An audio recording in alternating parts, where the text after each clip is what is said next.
Assalamualaikum warahmatullahi wabarakatuh. Selamat siang kepada teman-teman semua. Semoga teman-teman selalu diberikan kesehatan. Di sini kami dari kelompok 3 akan mempresentasikan tentang negara hukum dan HAM. Sebelumnya kami akan memperkenalkan anggota kami yang terdiri yang pertama Asep Kusnandar dan saya sendiri Dava Novariansa, dan ada Farasa Nugroho Alam, ada Gilang Ramadan, dan ada Muhammad Syafiq Al-Hadad. Selanjutnya Muhammad Alfian Hakim, dan terakhir ada Muhammad Dahfar Rizqullah. Topik pembahasan kita kali ini tentang yang pertama, latar belakang dan fungsi rule of law. Yang kedua, makna Indonesia sebagai negara hukum dan prinsip-prinsipnya. Yang ketiga, hubungan negara hukum dengan HAM. Dan yang terakhir, penegakan HAM di Indonesia. Rule of law adalah rule by the law. Maksudnya adalah bahwa hukum menjadi petunjuk bagi praktek kenegaraan suatu negara. Dengan kata lain, hukumlah yang tertinggi dan bukan pemerintahan. Pemerintahan hanyalah petugas yang menerapkan apa-apa yang sudah menjadi ketentuan atau hukumnya. Sedangkan fungsi rule of law pada hakikatnya adalah jaminan secara formal terhadap rasa keadilan bagi rakyat Indonesia dan juga keadilan sosial, sehingga diatur dalam pembukaan Undang-Undang Dasar 1945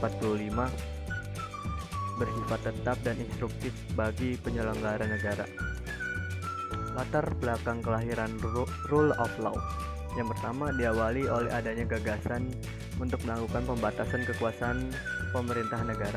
Setelah masa panjang kesewenang-wenangan pemerintah diktator di abad ke-19, muncul adanya ide mengenai perlunya pembatasan kekuasaan. Pembatasan ini dimaksudkan agar terwujud suatu negara yang demokratis. Oleh karena itu, para ahli hukum Eropa kontinental seperti Immanuel Kant dan F. Julius Steele merumuskan suatu landasan yuridis mengenai pembatasan kekuasaan. Yang kedua, sarana yang dipilih untuk maksud tersebut yaitu demokrasi konstitusional. Landasan yuridis inilah yang menjadi dasar dari pelaksanaan pemerintahan nantinya agar demokratis. Jadi, suatu negara dikatakan demokratis apabila bersandar kepada landasan yuridis ini. Oleh karena itu, negara yang melaksanakan hal ini adalah negara demokrasi konstitusional. Yang selanjutnya, yang ketiga, perumusan yuridis dari demokrasi konstitusional adalah konsepsi negara hukum. Julius Steele menerapkan semangat demokrasi konstitusional ini memperkenalkan istilah Rechtsstaat atau rule of law, negara hukum. Ia memberikan ciri-ciri Rechtsstaat yakni adanya penegakan hak asasi manusia, selanjutnya pemisahan atau pembagian kekuasaan untuk menjamin HAM yang biasa dikenal sebagai trias politika. Pelaksanaan rule of law di Indonesia. Dalam proses penegakan hukum di Indonesia dilakukan oleh lembaga penegak hukum yang terdiri dari yang pertama, kepolisian. Fungsi kepolisian adalah memelihara keamanan dalam negeri, meliputi pemeliharaan keamanan dan ketertiban masyarakat, penegak hukum, perlindungan, pengayoman, dan pelayanan kepada masyarakat. Yang kedua, ada kejaksaan. Fungsi dari Kejaksaan Republik Indonesia adalah lembaga pemerintahan yang melaksanakan kekuasaan negara di bidang penuntutan dan penyelidikan pidana kasus berdasarkan KUHP. Yang ketiga, ada KPK, yaitu Komisi Pemberantasan Korupsi. KPK ini ditetapkan dengan Undang-Undang Nomor 20 Tahun 2002 dengan tujuan meningkatkan daya guna dan hasil guna terhadap pemberantasan tindak pidana korupsi. Yang selanjutnya ada Badan Peradilan. Badan Peradilan terdiri atas yang pertama ada Mahkamah Agung atau yang sering disebut dengan MA, merupakan puncak kekuasaan kehakiman di Indonesia. MA mempunyai kewenangan yang pertama mengadili pada tingkat kasasi terhadap putusan yang diberikan pada tingkat terakhir oleh peradilan. Terus selanjutnya menguji peraturan perundang-undangan di bawah undang-undang terhadap undang-undang. Selanjutnya ada kewenangan lain yang ditentukan undang-undang. Nah, terus juga ada Mahkamah Konstitusional yang sering disebut juga MK. Merupakan lembaga peradilan pada tingkat pertama dan terakhir untuk menguji undang-undang terhadap Undang-Undang Dasar 1945. Dan selanjutnya memutuskan sengketa kewenangan lembaga negara yang kewenangannya diberikan oleh Undang-Undang Dasar 1945. Peradilan tersebut adalah menyelenggarakan peradilan baik pidana dan perdata di tingkat kabupaten dan tingkat provinsi untuk memutuskan pembubaran parpol dan memutuskan perselisihan tentang hasil pemilihan umum. Yang ketiga ada peradilan tinggi dan negeri, merupakan peradilan umum tingkat provinsi dan kabupaten. Fungsi kedua, peradilan baik pidana dan perdata di tingkat kabupaten dan tingkat banding di peradilan tinggi. Pasal 57 Undang-Undang Nomor 8 Tahun 2004 menetapkan agar peradilan memberikan prioritas peradilan terhadap tindak korupsi, terorisme, narkotika atau psikotropika, pencucian uang, dan selanjutnya tindak pidana. Oke, selanjutnya akan dijelaskan oleh teman saya yang bernama Farasa Nugroho Alam. Baik, terima kasih Dava Noval. Selanjutnya, saya akan menjelaskan makna Indonesia sebagai negara hukum dan prinsip-prinsipnya. Negara Indonesia sebagai negara hukum. Begitu yang dinyatakan dalam Undang-Undang Dasar Negara Republik Indonesia tahun 1945, Pasal 1 Ayat 3. Sehingga seluruh sendi kehidupan dalam bermasyarakat, berbangsa, dan bernegara harus berdasarkan norma-norma hukum. Artinya, hukum harus dijadikan sebagai jalan keluar dalam penyelesaian masalah-masalah yang berkenaan dengan perorangan maupun kelompok, baik masyarakat maupun negara. Negara Indonesia sebagai negara hukum dinamis. Makna negara Indonesia sebagai negara hukum dinamis, esensinya adalah hukum nasional Indonesia harus tampil akomodatif, adaptif, dan progresif. Akomodatif artinya mampu menyerap, menampung keinginan masyarakat yang dinamis. Makna hukum seperti ini menggambarkan fungsinya sebagai pengayom dan pelindung masyarakat. Adaptif artinya mampu menyesuaikan dinamika perkembangan zaman sehingga tidak pernah usang. Dan yang terakhir, progresif artinya selalu berorientasi kemajuan, perspektif masa depan. Makna hukum seperti ini menggambarkan kemampuan hukum nasional untuk tampil dalam praktiknya, mencairkan kebekuan dogmatika.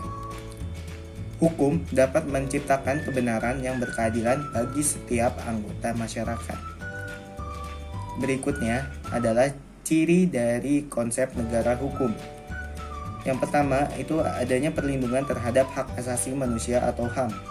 Yang kedua, adanya pemisahan dan pembagian kekuasaan pada lembaga negara untuk menjamin perlindungan hak asasi manusia. Dan ketiga, pemerintahan berdasarkan peraturan. Dan yang terakhir, adanya peradilan administrasi. Oke, untuk materi selanjutnya akan dijelaskan oleh Muhammad Alfian Hakim. Negara hukum di Indonesia menurut Undang-Undang Dasar 1945 mengandung prinsip-prinsip sebagai berikut. Norma hukumnya bersumber pada Pancasila sebagai hukum dasar nasional. Sistem yang digunakan adalah sistem konstitusi, kedaulatan rakyat atau prinsip demokrasi, prinsip kesamaan kedudukan dalam hukum dan pemerintahan, seperti dalam pasal 27 ayat 1 Undang-Undang Dasar 1945. Adanya organ pembentuk undang-undang yaitu Presiden dan DPR. Sistem pemerintahannya adalah presidensil. Kekuasaan kehakiman yang bebas dari kekuasaan lain. Hukum bertujuan untuk melindungi segenap bangsa Indonesia dan seluruh tumpah darah Indonesia, memajukan kesejahteraan umum, mencerdaskan kehidupan bangsa, dan ikut serta melaksanakan ketertiban dunia yang berdasarkan kemerdekaan, perdamaian abadi, dan keadilan sosial. adanya jaminan akan hak asasi dan kewajiban dasar manusia, seperti pada pasal 28A sampai J Undang-Undang Dasar 1945. Hubungan negara hukum dan HAM. Pengertian dari negara hukum adalah negara di mana para penguasa atau pemerintah sebagai penyelenggara negara dalam melaksanakan tugas kenegaraan terikat pada peraturan hukum yang berlaku. Sementara pengertian dari HAM atau hak asasi manusia adalah hak yang melekat pada diri setiap manusia sejak awal dilahirkan, yang berlaku seumur hidup dan tidak dapat diganggu-gugat siapapun. Sebagai warga negara yang baik, kita mesti menjunjung tinggi nilai hak asasi manusia tanpa membeda-bedakan status, golongan, keturunan, jabatan, dan lain sebagainya. Hubungan keduanya antara negara hukum dan hak asasi manusia tidak dapat dipisahkan satu sama lain. Argumentasi hukum yang dapat diajukan tentang hal ini ditunjukkan dengan ciri negara hukum itu sendiri, bahwa salah satu diantaranya adalah perlindungan terhadap hak asasi manusia. Dalam negara hukum, hak asasi manusia terlindungi. Jika dalam suatu negara hak asasi manusia tidak terlindungi, negara tersebut bukan negara hukum, akan tetapi negara diktator dengan pemerintah yang sangat otoriter. Perlindungan terhadap hak asasi manusia dalam negara hukum terwujud dalam bentuk penormaan hak tersebut dalam konstitusi dan undang-undang, dan untuk selanjutnya penegakannya melalui badan-badan peradilan sebagai pelaksana kekuasaan kehakiman. Dari uraian di atas terlihat jelas hubungan antara negara hukum dan hak asasi manusia. Hubungan mana bukan hanya dalam bentuk formal semata, dalam arti bahwa perlindungan hak asasi manusia merupakan ciri utama konsep negara hukum, tapi juga hubungan tersebut dilihat secara material. Hubungan secara material ini dilukiskan atau digambarkan dengan setiap sikap tindak penyelenggara negara harus bertumbuh pada aturan hukum sebagai asas legalitas. Konstruksi yang demikian ini menunjukkan pada hakikatnya semua kebijakan dan sikap tindak penguasa bertujuan untuk melindungi hak asasi manusia. Pada sisi lain, kekuasaan kehakiman yang bebas dan merdeka tanpa dipengaruhi oleh kekuasaan manapun merupakan wujud perlindungan dan penghormatan terhadap hak asasi manusia dalam negara hukum. Terima kasih kepada Muhammad Alfian Hakim. Selanjutnya akan saya lanjutkan. Pembagian hak asasi manusia antara lain adalah sebagai berikut. Yang pertama adalah hak asasi pribadi atau personal right. Hak ini meliputi hak kebebasan untuk bergerak, berpergian dan berpindah-pindah tempat, hak kebebasan mengeluarkan pendapat atau menyatakan pendapat, hak kebebasan memilih dan aktif di organisasi atau perkumpulan, dan yang terakhir adalah hak kebebasan untuk memilih, memeluk, dan menjalankan agama dan kepercayaan yang diyakini masing-masing. Yang kedua adalah hak asasi politik atau political right. Hak ini meliputi hak untuk memilih dan dipilih dalam suatu pemilihan, kemudian hak ikut serta dalam kegiatan pemerintahan, hak membuat dan mendirikan partai politik dan organisasi politik lainnya, dan yang terakhir adalah hak untuk membuat dan mengajukan suatu usulan petisi. Yang ketiga adalah hak asasi hukum atau legal equality right. Hak ini meliputi hak mendapatkan perlakuan yang sama dalam hukum dan pemerintahan, hak untuk menjadi pegawai negeri sipil, dan yang terakhir adalah hak mendapat layanan dan perlindungan hukum. Yang keempat adalah hak asasi ekonomi atau property rights. Hak ini meliputi hak kebebasan melakukan kegiatan jual beli, hak kebebasan mengadakan perjanjian kontrak, hak kebebasan menyelenggarakan sewa menyewa, hutang piutang, dan lain-lain, hak kebebasan untuk memiliki sesuatu, dan yang terakhir adalah hak memiliki dan mendapatkan pekerjaan yang layak. Yang kelima adalah hak asasi peradilan atau procedural rights. Hak ini meliputi hak mendapat pembelaan hukum di pengadilan, hak persamaan atas perlakuan penggeledahan, penangkapan, penahanan, dan penyelidikan di mata hukum. Yang keenam adalah hak asasi sosial budaya atau social culture right. Hak ini meliputi hak menentukan, memilih, dan mendapat pendidikan, hak mendapatkan pengajaran, dan yang terakhir adalah hak untuk mengembangkan budaya yang sesuai dengan bakat dan minat. Pasal-pasal sebagai landasan. Isi Undang-Undang Dasar 1945 sebelum dilakukan perubahan atau amandemen mengatur hak asasi manusia dalam 7 pasal, antara lain adalah pasal 27, 28, 29, 30, 31, 33, dan 34. Namun setelah Undang-Undang Dasar 1945 dilakukan perubahan atau amandemen, maka ada bagian khusus tentang hak asasi manusia, yaitu dengan rincian sebagai berikut. Pasal 28A. Setiap orang berhak untuk hidup serta berhak mempertahankan hidup dan kehidupannya. Pasal 28B ayat 1. Setiap orang berhak membentuk keluarga dan melanjutkan keturunan melalui perkawinan yang sah. Ayat 2. Setiap anak berhak atas kelangsungan hidup, tumbuh, dan berkembang serta berhak atas perlindungan dari kekerasan dan diskriminasi.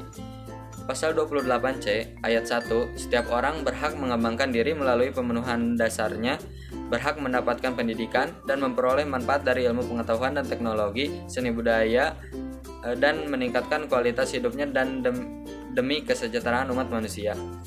Ayat 2. Setiap orang berhak untuk memajukan dirinya dalam memperjuangkan haknya secara kolektif untuk membangun masyarakat, bangsa, dan negaranya. Pasal 28D ayat 1. Setiap orang berhak atas pengakuan jaminan, perlindungan, dan kepastian hukum yang adil serta perlakuan yang sama di hadapan hukum. Ayat 2. Setiap orang berhak untuk bekerja serta mendapat imbalan dan perlakuan yang adil dan layak dalam hubungan kerja. Ayat 3. Setiap warga negara berhak memperoleh kesempatan yang sama dalam pemerintahan. Dan yang terakhir ayat 4. Setiap orang berhak atas status kewarganegaraan. Kemudian pasal 28E ayat 1. Setiap orang bebas memeluk agama dan beribadat menurut agamanya, memilih pendidikan dan pengajaran, memilih pekerjaan, memilih kewarganegaraan, memilih tempat tinggal di wilayah negara dan meninggalkannya, serta berhak kembali. Sekian materi dari saya, selanjutnya akan dilanjutkan oleh Muhammad Dafa Rizkullah. Terima kasih. Ya, materi selanjutnya adalah pasal 28F.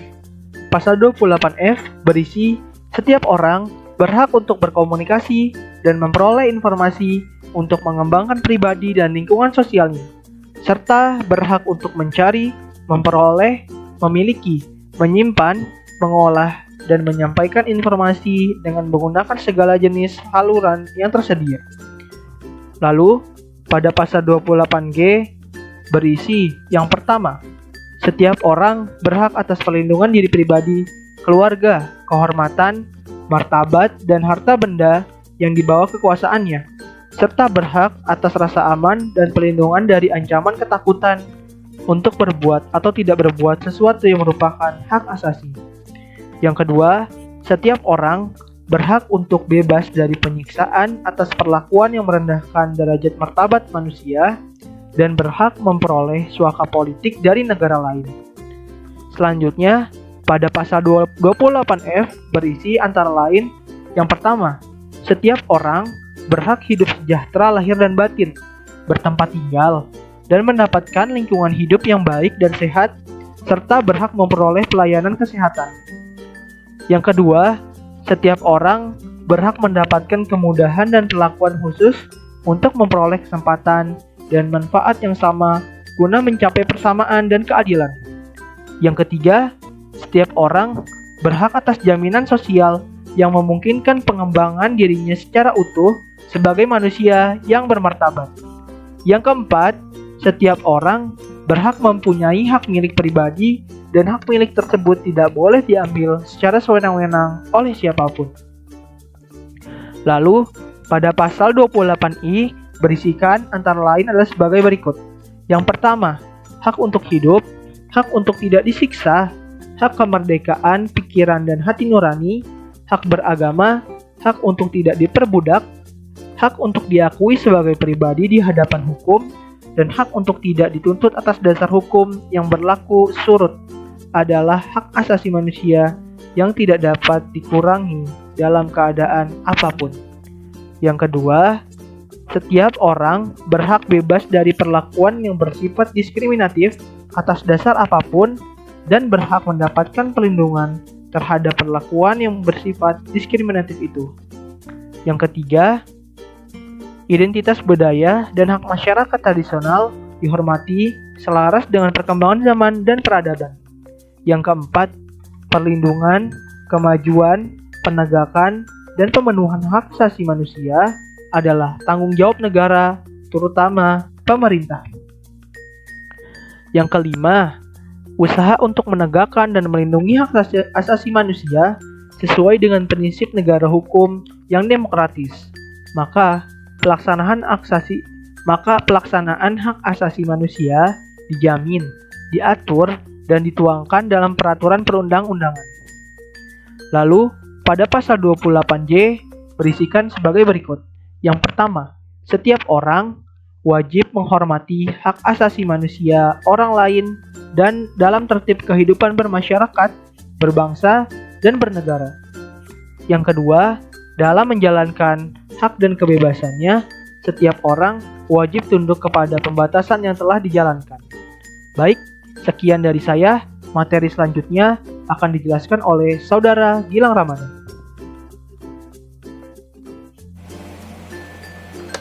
Pelaksanaan penegakan HAM sebagai negara hukum, maka dalam upaya penegakan HAM diatur pelaksanaannya dalam peraturan perundang-undangan, yaitu sebagai berikut. Undang-Undang 1945 Pasal 31 menegaskan bahwa setiap warga negara memiliki hak mendapat pengajaran, maka untuk mencapainya pemerintah membangun gedung-gedung sekolah, mengangkat guru, memberikan beasiswa pada anak berprestasi, tetapi dari segi ekonomi kurang mampu dan lain-lain. Ketetapan MPR, TAP MPR nomor 17 tahun 1998 menegaskan Presiden dan DPR untuk membentuk lembaga yang melakukan penyuluhan, pengkajian, pemantauan, penelitian, dan mediasi tentang HAM. Maka dibentuklah Komnas HAM melalui keputusan Presiden nomor 50 tahun 1993. Yang berikutnya ada Undang-Undang nomor 39 tahun 1999 pasal 9 menegaskan tentang hak untuk hidup, maka manakala terjadi pelanggaran terhadap hak ini, maka pemerintah menggelar peradilan HAM. Yang selanjutnya ada ketentuan penegakan HAM. Upaya penegakan HAM dapat dilakukan melalui jalur hukum dan politik. Maksudnya terhadap berbagai pelanggaran HAM, maka upaya menindak para pelaku pelanggaran diselesaikan melalui pengadilan HAM. Bagi pelanggaran HAM berat dan melalui KKR, Komisi Kebenaran dan Rekonsiliasi. Upaya penegakan HAM melalui jalur pengadilan HAM mengikuti ketentuan-ketentuan antara lain sebagai berikut. Kewenangan memeriksa dan memutus perkara pelanggaran hak asasi manusia yang berat tersebut di atas oleh pengadilan HAM yang tidak berlaku bagi pelaku yang berumur di bawah 18 tahun pada kejahatan dilakukan.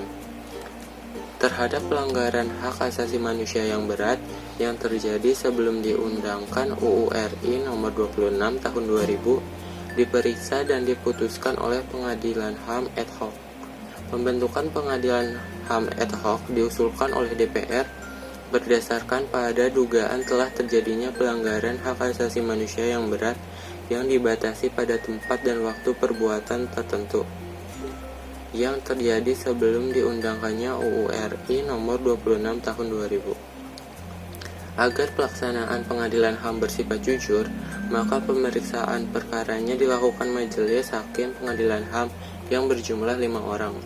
5 orang tersebut terdiri dari 2 orang hakim dari pengadilan HAM yang bersangkutan dan 3 orang hakim ad hoc diangkat di luar hakim karir.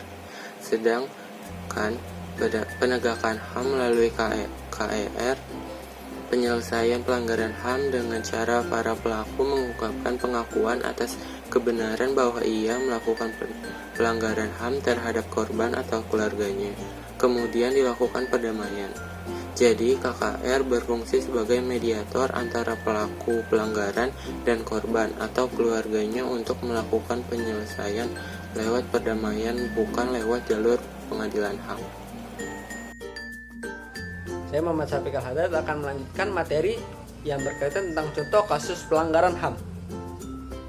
Keinginan pemerintah untuk menekan HAM di Indonesia, yaitu untuk menjaga dan melindungi hak yang terdapat pada orang lain yang tertanam sejak lahir, yang diberikan oleh YMI, menjadikan bangsa Indonesia bangsa yang menjunjung tinggi HAM dan hukum yang berlaku di Indonesia. Tapi realitas yang terjadi saat ini berbeda dengan apa yang diinginkan karena masih terdapat pelanggaran-pelanggaran HAM yang terjadi di Indonesia. Salah satu contoh adalah pembunuhan Marsinah pada tahun 1993. Marsinah adalah salah satu orang karyawan PT Catur Putra Surya yang aktif dalam aksi unjuk rasa buruh.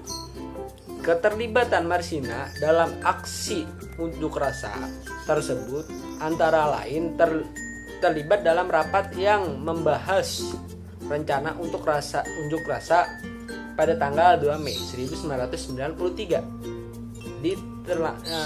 ditunggulangi Sidoarjo.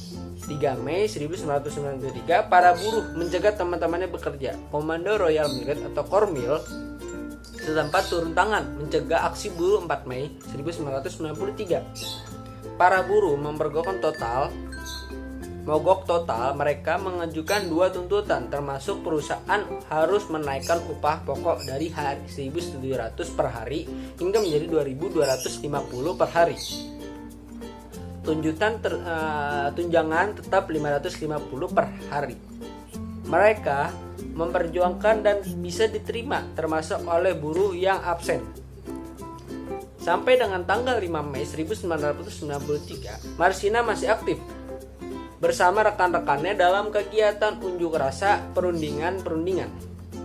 Marsinah menjadi salah satu seorang dari 15 perwakilan karyawan yang melakukan perundingan dalam pihak perusahaan.